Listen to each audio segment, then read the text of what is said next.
们是假情侣。这么说是不是有点过分？是因为我看到很多人他们这么说。其实呢，我们从第一期视频一直到现在，我们发现评论区里呢，有些人会质疑我们是不是真的情侣关系。对此你有什么样的看法呢？我还看到更过分的是，我们两个是合约情侣。合约情侣，那这个东西是真的存在的吗？我们俩不存在，别人这是可以说的吗？后来我自己也反思了一下，确实是因为我们的视频里啊，没有那些亲亲抱抱、举高高之类很亲密的这种画面，所以呢，可能让很多人看我们俩这个关系没有很亲密的动作。这个主要是因为我们俩不太喜欢在这个镜头面前表现这种状态。对对对，我们在朋友之间呀，在亲戚之间呀，也不会展现这种很亲密的状态。就是我们私下的时候会有，但是一旦有第三个人在的时候呢，我们就会比较收敛，也相对内向又有点社恐，所以我们俩就是一个保持距离的状态。之前我们两个跟朋友去吃饭，朋友呢在后面看着我们就说啊，这两个人真像同事呢。我们以前也的确是同事了。之前有人说我们俩不是情侣的时候，我觉得倒无所谓。直到后来，我在冈仁波齐求婚之后，还有人在视频里问我们是不是情侣。哦，我的个天，我们真的是，就我们俩就这么没有 CP 感吗？我记得我们俩还有 CP 粉呢，叫什么全都要。所以在这里郑重的说一下，我们是备婚状态下的真情侣。那今天为什么会有一个这样的视频呢？因为我们之前呢征集了大家很多的问题，不少人呢都对我们情侣之间的情感问题很感兴趣，于是我们做了这期七夕特别版 Q&A， 希望对大家有用吧。我们先来看一下情感方面问最多的问题是，很好奇两位在旅行中长久每天一直待在一起，会有一些小矛盾、小争吵吗？啊，请问会不会吵架？这个当然会了。我们俩从刚认识到现在，3天一小吵，5天一大吵，1天一拌嘴，对，就这种。比如说刚刚还在吵了什么呢？因为这个手机内存满了没有清这个问题而吵架。我觉得情侣之间呢有问题会争吵，这是一个极其普遍的事情。为什么这么说哈？人跟人是不同的，对，跟猪的区别。你骂谁呢？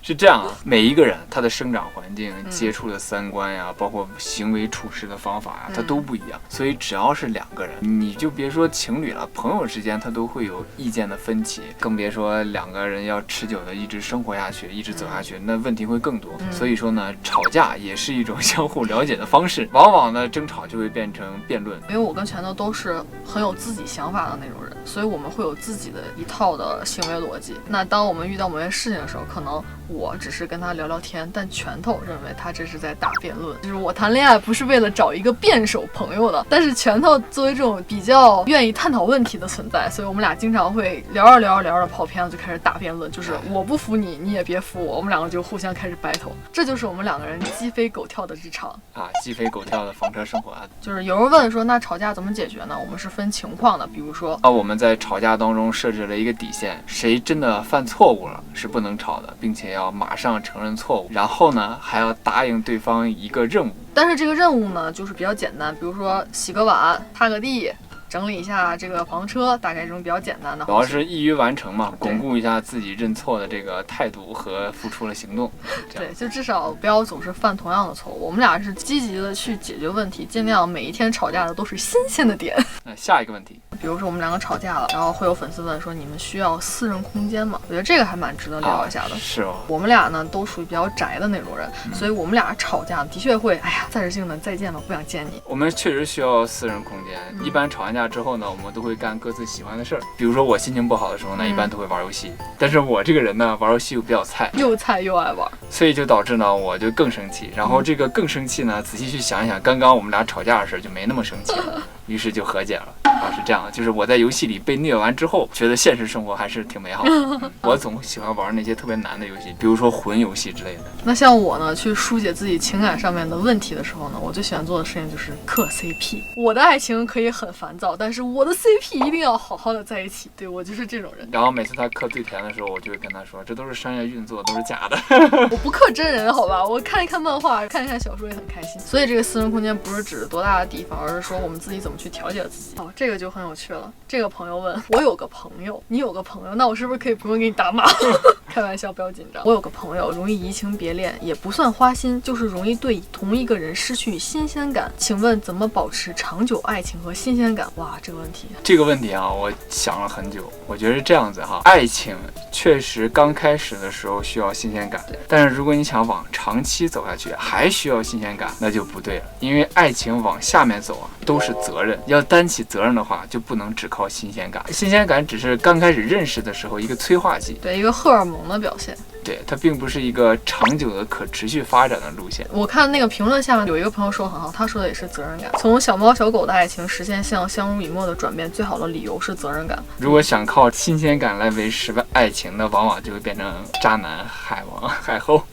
让我想起来，就是王尔德之前说过一句话，就是人生最痛苦的2件事情，第一件事是爱而不得，第2件事是得到了。你说完这个，我突然想起来怎么能维持长久的新鲜感了，就是当一个渣男遇到一个特别喜欢的一个女孩，然后那个女孩根本不搭理他，根本不给他机会的时候，哎，这个时候爱情就长久了，但是他得不到。不过一旦得到了，新鲜感又没了。所以这个东西就是我觉得一段良性的爱情当中是有升级的，新鲜感是初级，对，再往上就是责任感，对，到最后呢就是对家庭的一种担当。所以说觉得爱情这个东西吧，每一个人都不一样，它永远都没有一个专属的模板，但它一定不是靠新鲜感维持长久的，至少我们俩是这么认为。很多人问如何找到对象，如何找到女朋友，就是这个问题就很宽泛嘛。直到我看到一个人，他说怎么找对象，不乱玩，不乱变心，耐心有责任感那种，他的问题就会相对来讲具象那么一点。这个时候我俩就很仔细在想说，怎么能找到一个不这样呢？首先环境很重要，我们俩只能从一个概率的角度来说，比如说在一个什么样的条件下出现这样的人的概率会大一些。他说的这种条件，我觉得图书馆的概率肯定是比酒吧、夜店、某约软件是要大一点。你比如说想找一些阳光的运动型男孩，那像健身房健身房很容易找到姐妹哦，开个玩笑。我同事呢就打网球的时候认识他另一半的。哦，对，其实就是从一个自己的爱好出发。你就比如说，如果一个人他的爱好是出去玩、去逛夜店，那你怎么能要求他去找一个不乱爱玩的这么一个另一半呢？就是你喜欢什么，你去那个圈子里去找。环境和圈子很重要。但你说像有耐心、有责任感这个，那只能是通过你们之后的实际相处。知人知面不知心，想要了解一个人他到底有没有责任呀、有没有担当啊，还是要长期的相处，多吵几次架就明白了。我真的觉得你们太有梗了。有一个人说你不找就永远不会有，自己过也可以。有些时候旅途中感觉开车驾驶的时间占了很大一部分，夭夭和拳头是怎么有趣的度过的呢？打辩论。你们俩干过最浪漫的事情是什么？我觉得比较浪漫的一个事情呢，就是我们俩第一次去可可西里的时候，那会儿海拔呢4000多，快5000了，但是我们俩之间没有高原的经验，都高反的有点严重。当时呢，氧气瓶准备的特别少，我们俩到晚上都很难受的时候呢，只剩下了半罐氧气瓶，喘不过来气儿那种感觉，就很难受，头特别疼。拳头呢就跟我说他不是很难受，虽然他那个嘴紫的就跟那个茄子，他跟我说没事你吸吧。当时呢，我觉得啊还是很感动的，至少在这种高海拔两个人都劝的情况下，他愿意把氧气瓶分给我，我觉得是一件很浪漫的事情。我自己说出来我觉得好奇葩，但是很感动。我觉得最感动的一件事呢，是在冈仁波齐我求婚的那一次。你感动了你自己？不是，我们俩走的过程中遇到了暴风雪，暴风雪来了之后呢，我是又累又冷，于是那个高反蹭的一下上来了。上来之后呢，131其实也是特别难受，但是他呢那个时候装作不难受的样子，过来把我的包背走了。我们俩艰难的前行，直到遇上了好心人带我们出去。我说我没事儿，然后拿着他的包，哎呀我就歪了，然后我又站又起来，然后又继续走。总之就是我们俩平时虽然小打小闹，总是吵吵闹闹吧，但是呢关键时刻两个人还是比较能够相互帮助的。我们俩也算是过命的交情了，对吧？对，过命的兄弟，对，上下铺的好兄弟。还有一个问题问我们什么是爱情？哇，太哲学了这个问题，你能怎么解决？你回答什么是爱情吗？因为爱情是分阶段的，比如说一见钟情，这个也叫爱情；相守以沫，这个也叫爱情；白头偕老，这个也叫爱情。就这爱情呢，它是不同阶段有不同的定义，每个人的感受呢都不一样。唯一一样的是呢，你的心里有他，他的心里有你，这个叫爱情。别说了，太恶心了，我要受不了了，我都起鸡皮疙瘩了。人之前不是说爱情的意义是猫吃鱼狗吃肉奥特曼打小怪兽吗？我认为爱情是什么？爱情就是一个愿打一个愿挨，就这样了。每一个人的爱情都不一样，不要想着从别人的爱情里面去找你爱情的模样。你的爱情永远都是独一无二的啊。还有个问题，这个问题就更大了，人生的意义是什么？天哪，你们真瞧得起我们。我们之前路过四川的石渠县，碰到了一个僧人，然后带着他一起上去了。那位僧人呢，他用藏语给我们解释了一下什么是人生的意义，非常长啊。有兴趣的呢，可以去看我们的这期视频。简单来说呢，就是5个字：快乐的活着。比如说我们现在分享我们的旅程，让更多人知道祖国大好河山，对我们来说也是很快乐的。人生也好，生活也好，就是看清生活的真相，并继续热爱它。